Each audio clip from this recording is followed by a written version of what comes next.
पहलगाम में 26 बेगुनाह भारतीयों का खून बहाने वाला आतंकी साजिद कौन है वो भी आपको बता देते हैं। साजिद जट का असली नाम हबीबुल्लाह मलिक है। इसे लोग सैफुल्लाह के नाम से जानते हैं। ये पाकिस्तान के पंजाब प्रांत के कसूर का रहने वाला है।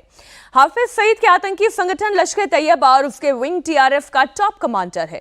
इसके ऊपर घाटी में भर्ती, फंडिंग और घुसपैठ का जिम्मा है। जांच एजेंसियों को शक है कि साजिद जट इस्लामाबाद से ऑपरेट करता है। साजिद उर्फ सैफुल्लाह एनआईए की मोस्ट वांटेड लिस्ट में भी शामिल है। इस पर 10 लाख रुपए का इनाम है। आतंकी कहां से आए थे विनोद जी, हम सब जानते ही हैं। बस ये है कि हम चार्जशीट का इंतजार कर रहे थे जिससे कि दुनिया को एक और प्रूफ हम दिखा सके।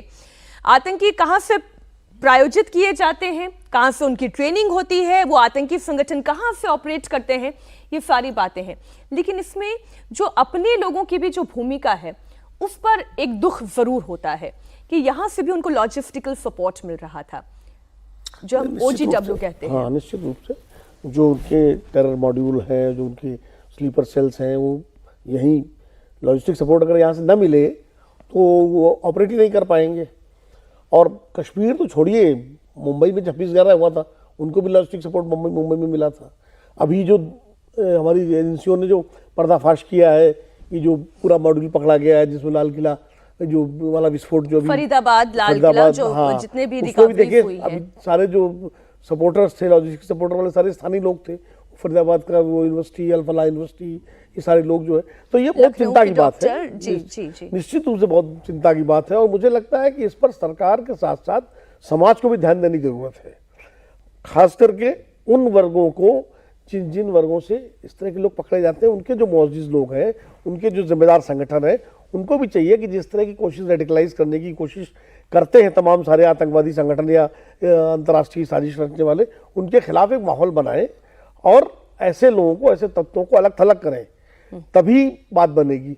वरना क्या होगा कि होता क्या है कि ऐसे में मान लीजिए 4 निर्दोषी पकड़े जाते हैं तो एक आध निर्दोष भी मारा जाता है उसमें, तो वो उसका भी नुकसान। तो इसलिए ये लड़ाई सिर्फ सरकार की नहीं है, ये लड़ाई पूरे देश की है, पूरे समाज की है। और बिना किसी मतभेद के, बिना किसी भेदभाव के सबको इसमें एकजुट होना चाहिए, तभी इस आतंकवाद के दंश का हम मुकाबला कर पाएंगे। कानून अपना काम करेगा। चार्जशीट दाखिल हुई है, उन लोग को पकड़े जाएंगे, जो पकड़े गए उनको सजा होगी, कुछ मार दिए गए, लेकिन ये रुकना चाहिए सिलसिला तभी जब पूरा समाज इसके खिलाफ एकजुट होगा, पूरा देश एकजुट होगा। नहीं, लेकिन फिर वही तो समाज, एक अमुक समाज में मैं नाम लेके नहीं कहती, लेकिन तब भी वो खड़ा हो जाता है कि आप टारगेट कर रहे हैं, आप नेम एंड शेम कर रहे हैं, आप ब्लेम कर रहे हैं। लेकिन एक फिल्म आ जाती है तो भी यहाँ पर लोग विचलित हो जाते हैं कि भाई क्यों पाकिस्तान के खिलाफ ऐसी फिल्म भारत में बना दी गई। पाकिस्तान का ओरिजिन क्या है, पाकिस्तान की अब आज की हकीकत क्या है, ये तो दुनिया देख रही है ना। ये चार्जशीट कह रही है, चार्जशीट कह रही है। अभी ऑस्ट्रेलिया में जो यहूदियों के पर्व त्योहार पर जो हमले हुए, आप देखिए ना, एक पिता और पुत्र दोनों आतंकवादी। एक बाप ने अपने बेटे को आतंकवादी बनाया, वो ISIS में था, दोनों मिलकर के वहां करने चले गए। तो ये इतना आसान नहीं। जो पहलगाम हमला था 22 अप्रैल को, उसने इस बात को साबित किया है फिर से कि मुसलमानों के अंदर एक बहुत बड़ा वर्ग है जिसके लिए अपने मजहब की उसकी अपनी परिभाषा है, उसके अनुसार वो दूसरे मजहब के लोगों को मारकर बताना चाहता है कि हम कौन है। और 22 अप्रैल सामान्य ये वैसे भी मारते थे, पहले भी वहां इस प्रकार से आतंकवादी घटनाएं हुई, जब सिखों का हुआ है, कश्मीरी पंडितों का हुआ है, हिंदुओं का, लेकिन पूछ कर और भूल होने पर बिल्कुल उसका पैंट खोल करके देखना, उससे कलमा पढ़वाना, ये क्या था ये। और उसके पीछे जो अभी विनोद जी कह रहे थे, उसमें तो पूरी कहानी दी हुई है कि वो आया है तो कैसे ठहरा है, उसको भोजन कराया गया है, जगह बताया गया है, उन चारों के भी नाम उसमें है। ऑपरेशन महादेव में उनको मार दिया गया, यह भी बताया है। और अभी जो आपने प्रश्न किया है, अभी दिल्ली विस्फोट के बाद इस देश में जमीयत उलमाए हिंद, जो मुसलमानों का सबसे बड़ा संगठन है, उसके प्रमुख भोपाल में खड़ा होकर कहते हैं कि अगर जुल्म होगा तो जिहाद होगा। एक आदमी खड़ा होकर, किसी मुस्लिम संगठन ने या विपक्ष के नेता ने खड़ा होकर नहीं कहा कि यह कट्टरपंथ है, इसका हम सबको साथ मिलकर विरोध करना चाहिए, अगर सरकार की गलती है उस पर भी चर्चा हो।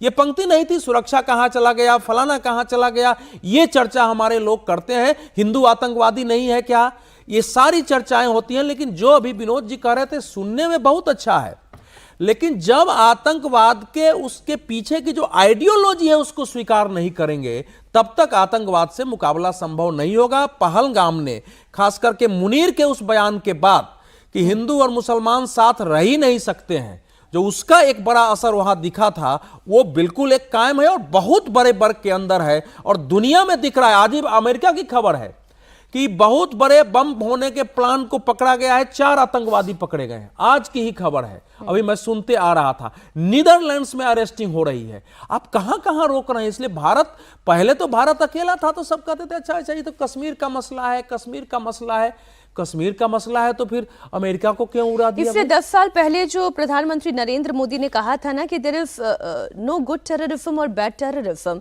टेररिज्म सिर्फ आतंकवाद एक शब्द है और उसके खिलाफ पूरी दुनिया को एकजुट होना चाहिए।